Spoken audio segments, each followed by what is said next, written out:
There are doors we never thought we'd open until we find ourselves standing in front of one, empty-hearted and longing just to be seen. It is said that certain choices leave an indelible mark on your soul. Not marked by scars on your skin, but by whispers in your mind, soft echoes that trail behind you in every silent room, every sleepless night. One navigates the journey of existence, wearing a smile as the sun rises, embarking on the daily grind. When asked, you respond with, "I'm fine." Yet, beneath the surface, one is never truly unchanged. And I suppose that's the point I've reached. It was a singular night, marked by an offer and a pivotal decision, and the echoes of that moment have lingered in my thoughts ever since. I believed I had a clear understanding of my identity. I believed I possessed boundaries, values, and self-control. I believed I grasped the essence of friendship, the depth of loyalty, the sanctity of marriage, and the boundaries that should remain unbroken. I had always been the one to cast judgment on others for their chaotic circumstances, pondering how one could find themselves in such a predicament. Indeed, I have gained understanding. It begins with a whisper. Amidst the clinking of glasses, laughter dances over the rich notes of wine. With a gaze that holds a moment too extended, presenting a query that initially appears humorous, yet reveals a deeper truth. It begins in moments of vulnerability, when a trusted individual inches ever so slightly toward the periphery of your comfort zone. And before you know it, you find yourself right there alongside them. My dear friend, whom I cherished as a sister, along with her husband, whom I perceived as charming in a distant, innocuous manner, extended an offer to me. Initially, that was not the case. Not in a direct manner. The pace was languid, nuanced. A string drawn taut with each gathering, each conversation, each shared smile. And when the moment finally arrived, it lacked any sense of surprise. It seemed destined to happen. It felt as though every moment in my life had been guiding me, step by step, toward that fateful night. The next step I took is a decision I have yet to absolve myself of. However, this goes beyond merely recounting the events that transpired. This explores the simplicity with which one can become lost in solitude. When another person finally acknowledges your existence after enduring months, or even years of feeling overlooked. When the longing for connections becomes so intense that you find yourself rationalizing the unthinkable. When longing begins to resemble affection, and ethics appear to transform into a prison. Should you have ever experienced the sensation of being overlooked, yearned for something that was not rightfully yours, or made a decision you promised yourself you wouldn't, then perhaps you might grasp my essence. Perhaps you will pass judgment on me, and that is perfectly acceptable as well. However, be aware of this tale. It exists in shades of gray. It's chaotic. It's unrefined. It is indeed genuine. I find no pride in the events that transpired. However, I shall not deceive regarding it either. At times, it is the narratives we hold in the deepest corners of our shame that ultimately rescue another from treading the same misguided path. Now let us inhale deeply together. We are entering.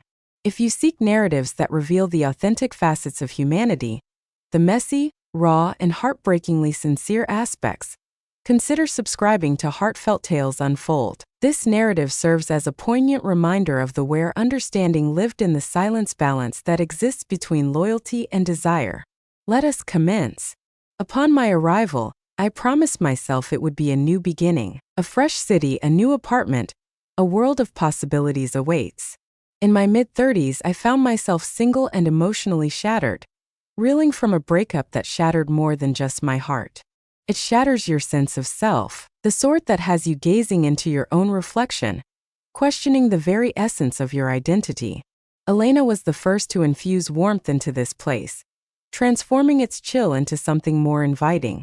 She exuded warmth and magnetism, the type of individual who could effortlessly fill a room with her presence, even in silence. Our paths crossed at a cozy gathering, where mutual friends brought us together, and she was drawn to me from the very first moment.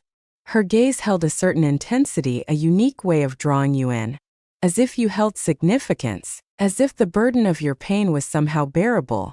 She created room for it. For my own sake. She was naturally married. Her husband, Miles. He was intricate, indeed quite striking. A sort of beauty that seemed meticulously cultivated. The sort of man who possessed an uncanny awareness of your gaze, turning his eyes just swiftly enough to leave you questioning whether he had truly noticed your presence at all. What captivated me most about them was the sense of unity they exuded. Have you ever noticed those couples that seem to belong together perfectly? They completed one another's thoughts, exchanged secret laughter, and navigated their space with a graceful rhythm. It was something to be desired, excruciatingly so. As I lingered at their dinner parties, I would swirl the wine in my glass, feigning indifference to the way Elena nestled her head against Miles's shoulder, or how his hand would gently graze her back as he moved by. They portrayed marriage as a seamless endeavor, personal, welcoming. My apartment lay merely a few blocks from their residence, compact and serene, cluttered with unopened boxes and bare walls that I had yet to adorn. It resembled a waiting room rather than a sanctuary. In the solitude of remote work, I found myself surrounded by unfamiliar faces, the night stretching on with nothing but takeout and the comfort of familiar series playing on repeat, requiring little thought. As Elena began to extend her invitations with increasing frequency, it felt as though a lifeline had been thrown my way. Sunday brunches, evenings filled with games, serendipitous Tuesdays filled with wine, charcuterie, and laughter that flowed into the early hours of the morning. It evolved into a familiar pattern. I was convinced I belonged there, or so I reassured myself. Yet, beneath the surface, an ache lingered, an unrelenting sensation that I was observing life from behind a glass pane. I found myself in the room, yet perpetually a step removed from the intimacy of their shared moments. There were moments when I found myself gazing at them, lost in thought, pondering the sensation of being desired in such a profound way. To be selected anew each day. At times, Elena would speak of Miles in his absence, ever-radiant objects. How he continued to astonish her with blooms. He gently massaged her back, offering comfort in her moments of stress. Yet at times her voice would shift, if only a little, as if she were bringing the narrative to life. Perhaps the image didn't quite meet her expectations of perfection. What about Miles? He rarely uttered a word when it was merely the three of us. He paid attention, took note. Yet, from time to time, he would utter a remark that left me pondering the depths of his awareness. A matter of the heart. Precise. Let me share a bit about myself. It was just like that night when he remarked how you always tuck your hair behind your ear whenever you feel anxious. Are you aware of that? I did not. And Elena simply laughed as if it were of no consequence, as if he were simply embodying Miles. Yet, an emotion stirred within me. A brief glimmer, transition.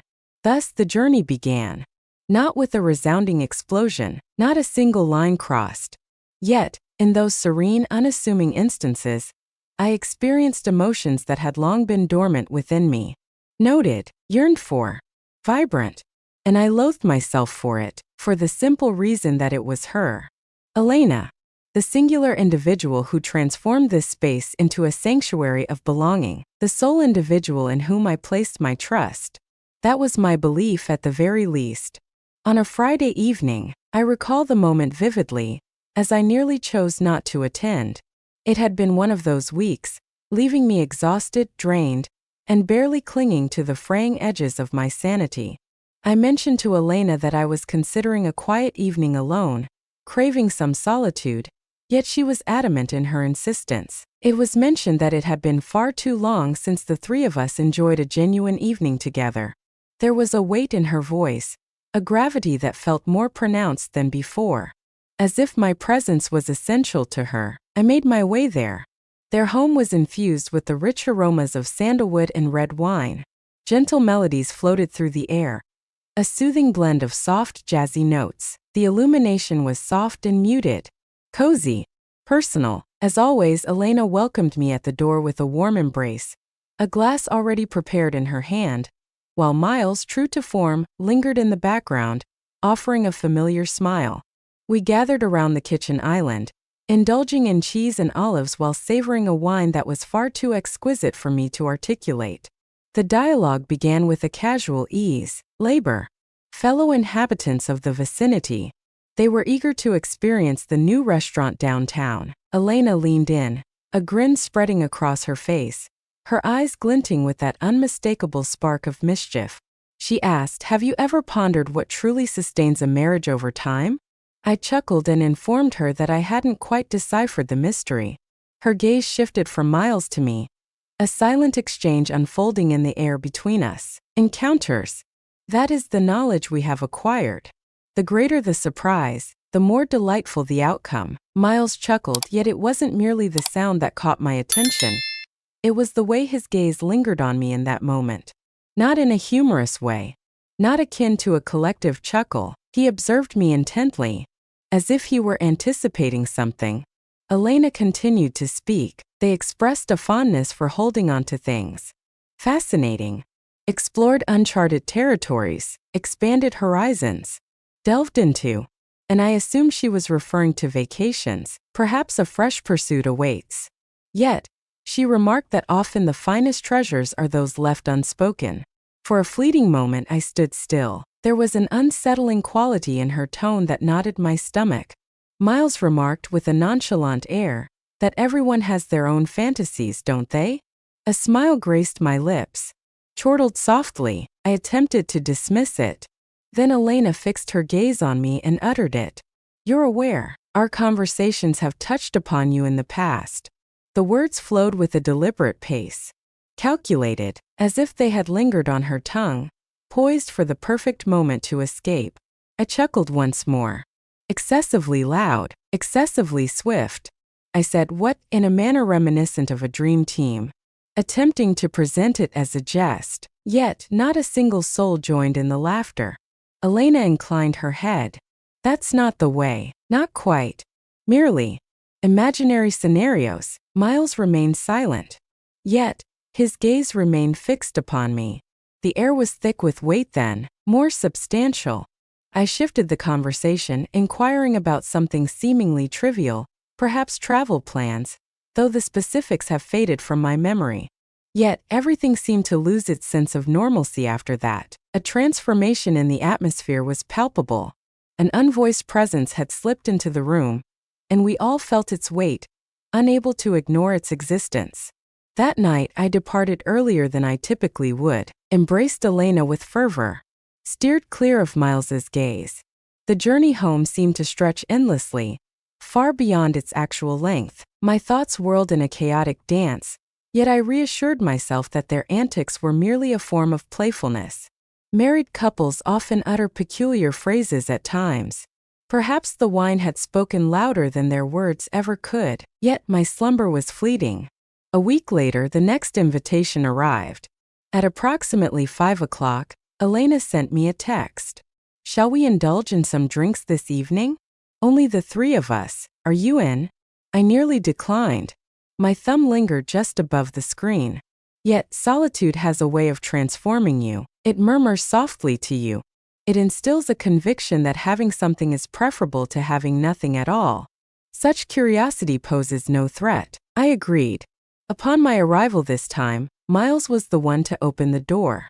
"Elena is nowhere to be found." He offered a smile, one that had been honed to perfection. Then they passed me a drink, a deep crimson hue, rich with spirits, the sort that carries the essence of a hidden truth. Elena emerged moments later, draped in silk, barefoot, radiating as if the events of the past week had never occurred. We partake in the act of drinking, chuckled, engaged in the soothing embrace of melodies. Yet the stillness that lingered between the words resonated with an intensity that was almost deafening. Each gaze held a moment too extended. Each caress seemed meticulously practiced. As the clock approached midnight, Elena glanced in my direction. Her voice carried a gentle softness. "Grave, we have a question for you," she remarked. "But only if you assure me you won't lose your composure." It was then that everything began, that pivotal instant when I ought to have declined. I hesitated before responding. When Elena said, "We have a question for you, but only if you promise not to freak out," I couldn't help but laugh, or at the very least I made an attempt. A laugh that arises not from joy, but from sheer panic. A laugh that escapes your lips strained and hollow, as the world around you begins to whirl. A desperate attempt to mask the turmoil within. I inquired, "All right, what is it?" just aiming for a laid-back vibe. Yet my voice faltered just slightly.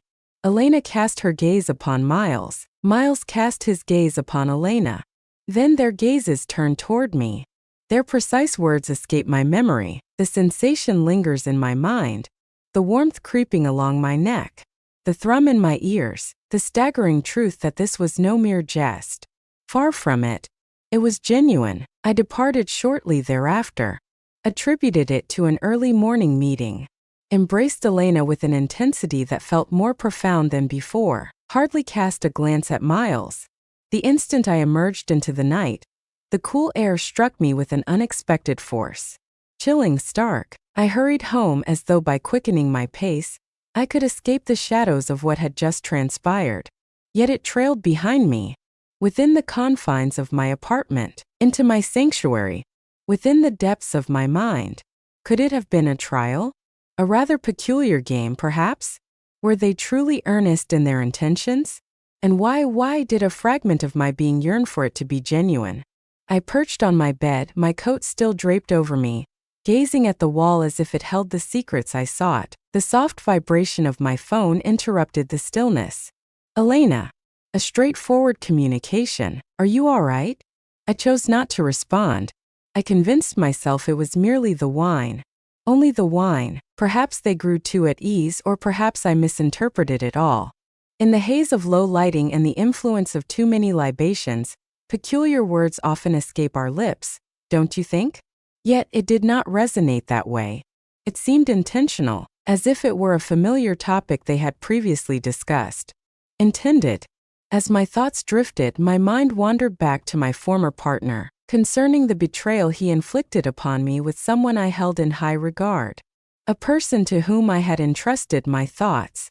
How it shattered my very being. For weeks I averted my gaze from the mirror, unable to confront the reflection that revealed nothing but a fool. Deceived.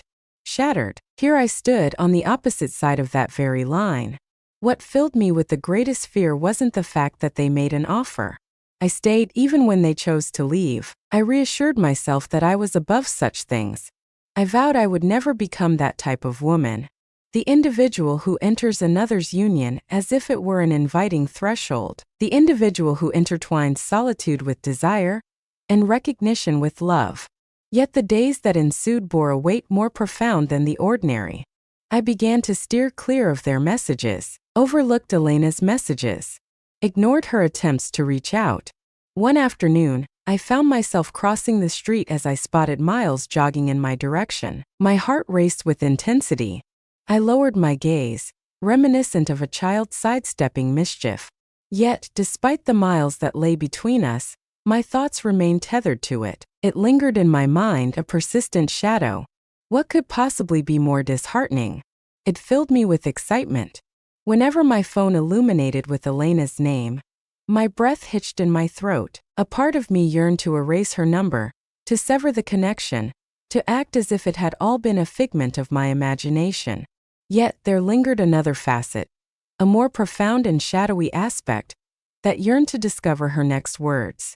On a quiet afternoon, a voice note from her arrived, capturing my attention. Her voice was gentle, measured. She greeted, "Hey, I trust we haven't caused you any discomfort. I simply wish to express my truth. You held significance in our lives." The word hung in the air, scorched. It was a closeness that left me grappling with my own emotions. As I lay in the stillness of the night, my gaze fixed upon the ceiling, I found myself replaying every conversation we had shared over the past 6 months. Each fleeting gaze, each fleeting caress, each time Elena filled my glass anew or Miles inquired about my true state of being. Were they preparing me for this all along? Or had I simply overlooked the signs because a part of me yearned to be desired? I despised the way flattery made me feel. How coveted. It was utterly captivating, perplexing, and profoundly disgraceful. There was no one I could confide in regarding it. Who could possibly comprehend?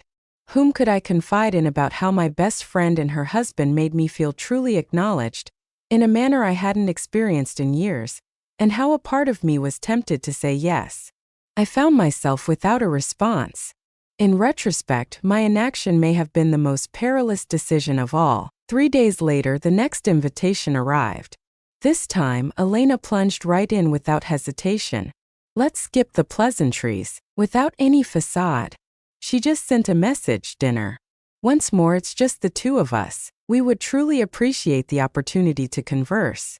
It seems it might offer a sense of freedom for everyone involved. The term liberating hung in my mind like a dense mist. It stirred a sensation in my stomach, not quite fear, but rather a thrilling anticipation. The sensation that stirs within, just moments before a release occurs deep within you. Hours pass without a response from me. I found myself at my desk, fixated on the screen, repeatedly absorbing the message before me. A mountain of work loomed before me.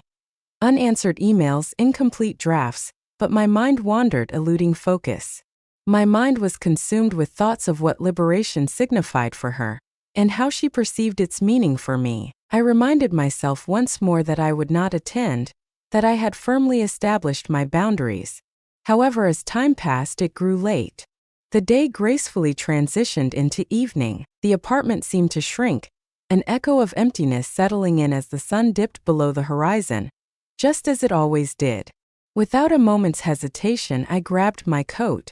Once more, Miles opened the door. He appeared unchanged, calm and inscrutable, yet there was a newfound certainty glimmering in his eyes. It was as if he possessed an uncanny awareness of my choice, a choice I had yet to fully grasp myself. Elena welcomed me as if time had stood still. She filled the glass with wine, inquired about my day, and shared a few light-hearted quips regarding work and the usual traffic woes. Yet, a moment lingered between her words, a breath she clung to more than she typically would. The atmosphere in the room thickened, time stretching languidly, as though we were all suspended in anticipation, poised for the moment to unfold. She sat opposite me, glass in hand, and declared I meant what I said. This has the potential to be quite promising. For each and every one of us. Miles remained silent.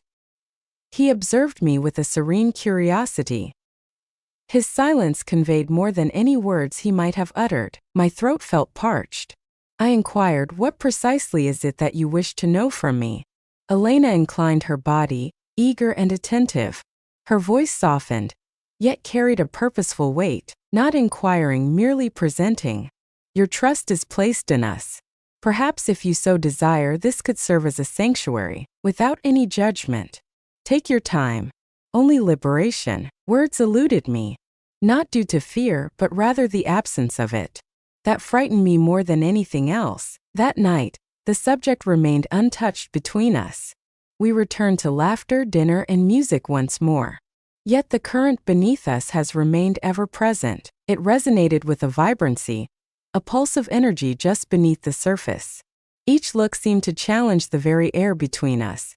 Each hush resonates, akin to a door slowly creaking ajar. That evening, I returned home and gazed at my reflection in the mirror.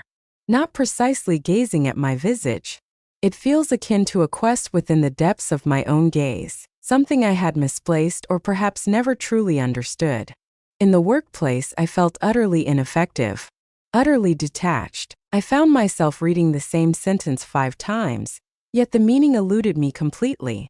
My thoughts drifted elsewhere.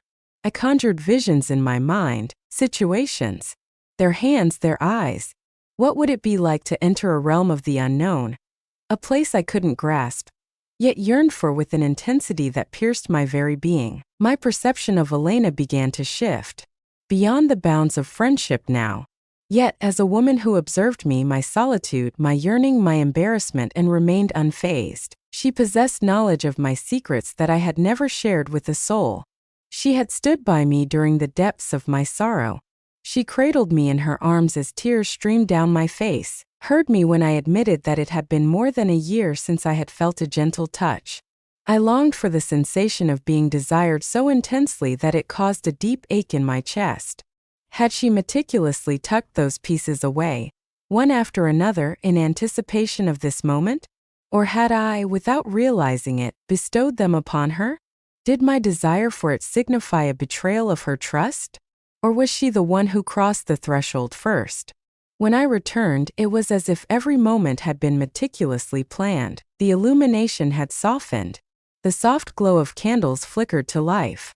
The music plays softly, enveloping the atmosphere in a sensual embrace, as if plucked from a narrative that transcended the bounds of reality.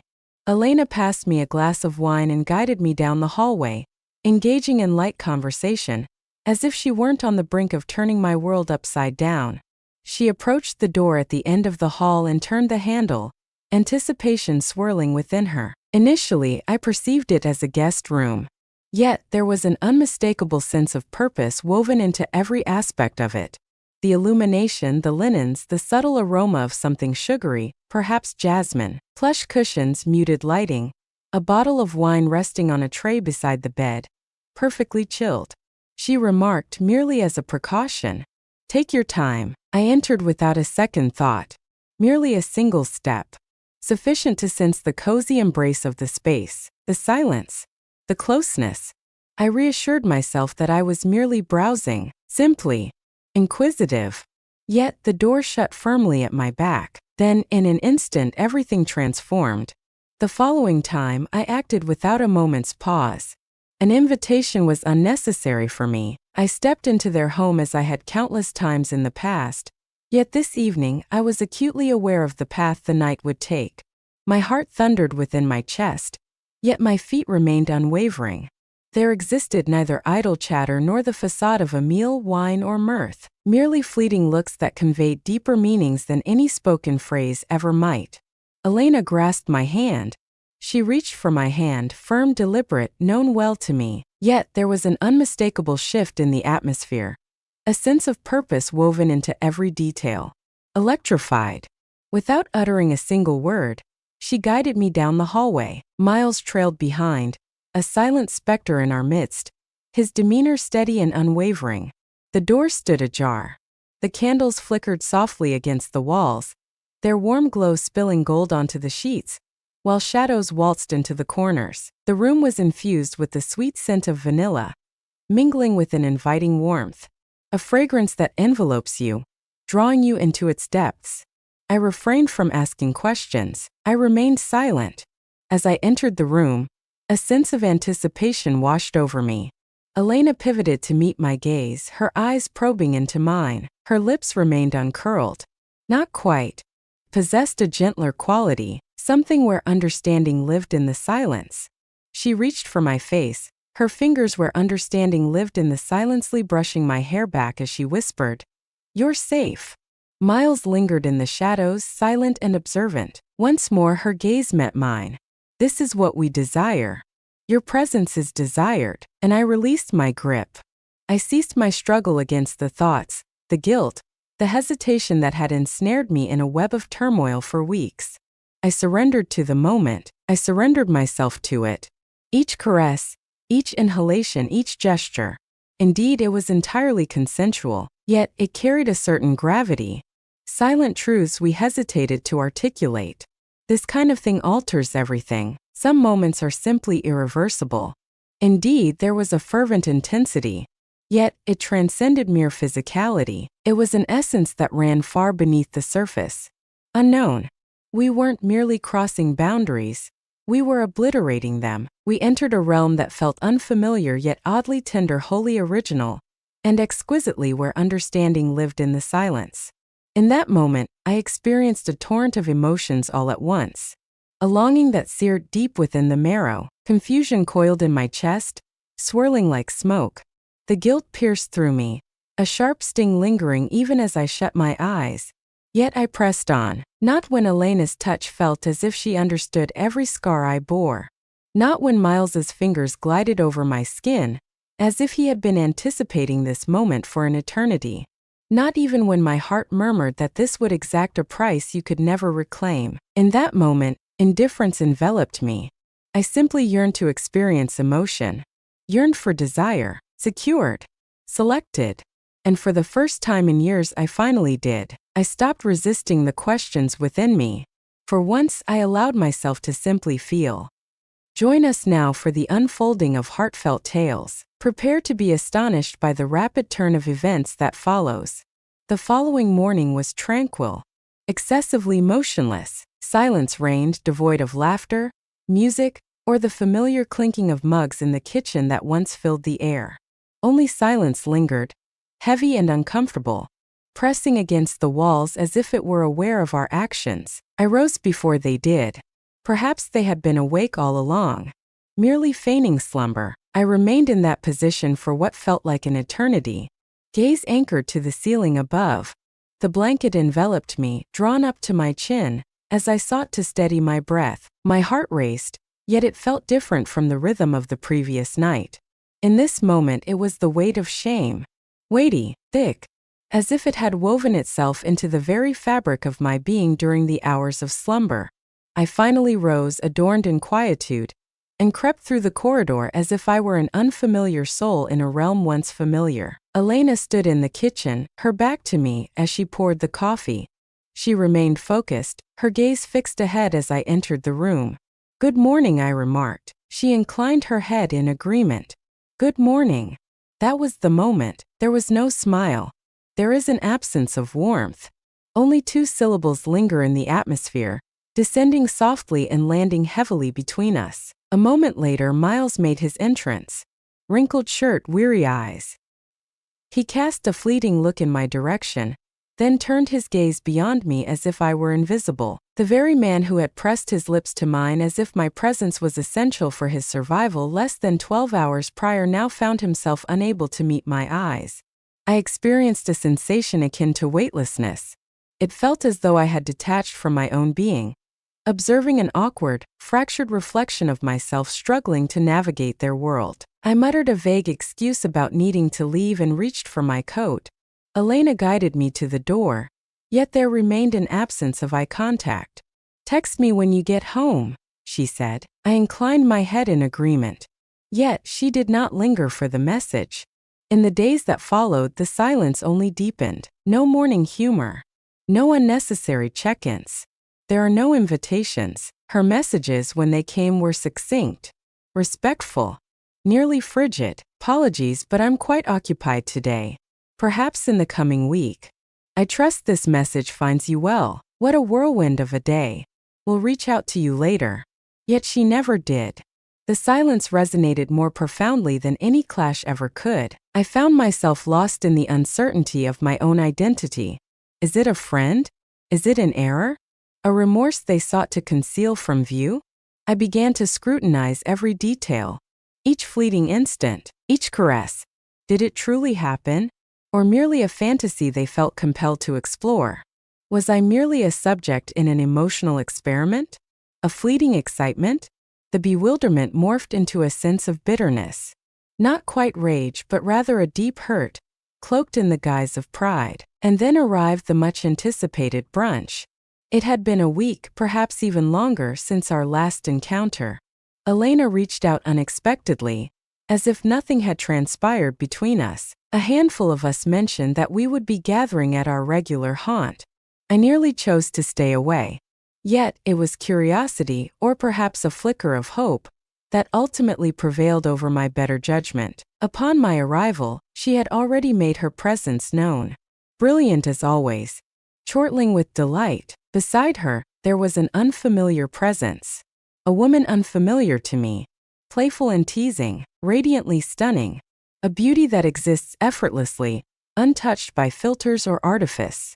She drew near to Elena, her fingers brushing against her arm as laughter bubbled up, sharing whispers that sent a rosy hue to Elena's cheeks. Miles arrived a bit later than expected, positioned across the table, spoke little, glimpsed me only briefly, and when he finally acted, it was swift, remote, void.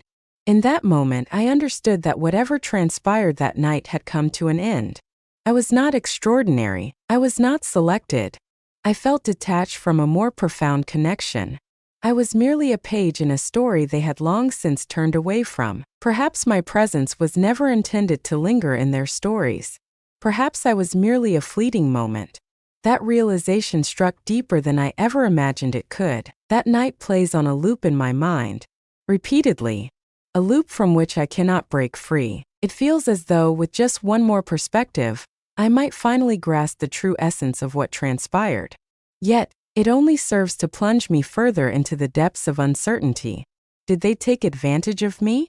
Or perhaps I employed them? Had I become a mere piece in a game they had orchestrated long before? Or was I the one who noticed an open door and stepped through it, fully aware of my actions? At times, I find myself pondering the possibility that I was led astray. I found myself exposed. Elena and Miles recognized my solitude, understood the depth of my yearning for connection, and extended to me an invitation I found impossible to decline. Yet at times, I find myself questioning whether I truly understood. Should I desire it to unfold? Perhaps I allowed it to unfold, driven by a weariness within me that longed to escape the facade of being okay. Elena's face lingers in my thoughts, refusing to fade away. The way she regarded me the following morning was distant, detached, as if the person who had embraced me the night prior had vanished into thin air. I'm left to ponder what stings more, the loss of her as a friend or the unsettling truth that she may have never truly been one at all. At times, I find myself sifting through the remnants of our past conversations, the ones from before it all began, the moments when she reached out, shared amusing memes, and gently nudged me to nourish myself. They resonate as echoes from a distant past. Now, each word she utters seems to be carefully sifted through a lens. Proceed with caution. Devoid of warmth, I find myself pondering, was this all orchestrated? Had they been discussing this for weeks on end? Several months? Was there a moment one evening, perhaps following a glass of wine, when Elena inquired, "What about her?" And Miles gave a nod? Was I merely an option? Or was I merely the most convenient choice to approach? The mere idea sends shivers down my spine, not due to our actions, but rather the effortless way in which I agreed. At this moment I find myself laid bare, a whisper that has escaped into a stillness, echoing in the silence. Cast aside, a fleeting spark that ignited with intensity, only to fade as they turned their attention to another, a fresh face in their life. Yet the weight of guilt lingers within me, feeling remorseful for agreeing, feeling remorse for desiring it, burdened by the weight of its actions upon us, whatever we were in that moment. Have I shattered a friendship by transgressing a boundary that perhaps should never have existed at all? I endeavored to compose a letter for Elena, a means to articulate all that remained unspoken. I began and paused it 3 times. The words remained unspoken. How does one express remorse for an action that may not even stir feelings of regret? I was curious to know what had shifted for her. I felt the urge to express how much I missed her. I found myself wondering if she ever reflected on that night, or if she had managed to wipe it from her memory entirely. Yet I never dispatched it. A single line reverberates in my mind, persistently haunting me despite my efforts to erase it. Our conversations have touched upon you previously. I find myself pondering that line constantly. Where had they gone? What were they up to? What was expressed? What was it about me that prompted their affirmative response, even before I had the opportunity to decline? I was never privy to their words about me. Perhaps that is the aspect that causes the deepest pain. What actions would you have taken? Please, I urge you to be truthful with me. Would you have declined? Departed the instant it became unclear? Or would you have taken the same path I chose? Remain motionless, allow the door to shut, and convince yourself it was merely a single evening? Did I make a mistake by agreeing? Or had they erred in their inquiry? That question has been spun around in my mind so often that it has lost all semblance of meaning. It has become merely an emotion at this point, a burden I bear silently, in the void left by that once cherished friendship. Yet, I find myself weary of shouldering this burden by myself. Pray tell, would you have approached things in a different manner? Have you ever stepped over a boundary that transformed everything? Or have you ever found yourself welcomed into a space that exuded a sense of security, until it ceased to be? Share your reflections in the comments below. Kindly, because I must understand that I am not alone in experiencing such profound silence. Not the sole individual ensnared in the tension between what is right and what is real. If tales such as this resonate within you, igniting a raw and genuine emotion, consider giving it a like. Join us on the journey with heartfelt tales unfold. This indeed was merely one tale, Countless stories linger in the shadows, eager for their moment to shine. At times, the most perilous acts of treachery arise not from foes. They emerge from those you rely on to safeguard your emotions. Those who understand your suffering, your history, your habits, yet still urge you toward a semblance of solace that burns like a flame. At times, the most significant error lies not in transgressing boundaries, but in feigning that those boundaries never existed in the first place. We often believe ourselves to be invulnerable, that we stand beyond temptation, that we would possess greater understanding. Yet desire arrives unannounced. It makes its presence known without any courtesy. It slips in silently, gently, adorned in the essence of affection, veiled as a bond. It nestles into the crevices of your deepest discomfort. Once it finds its way in, it seldom departs without making a scene. What I accomplished, what happened that night remains etched in my mind, not for what was done, but for what it revealed, and I cannot undo it. Yet I am capable of revealing the truth. Times that must suffice.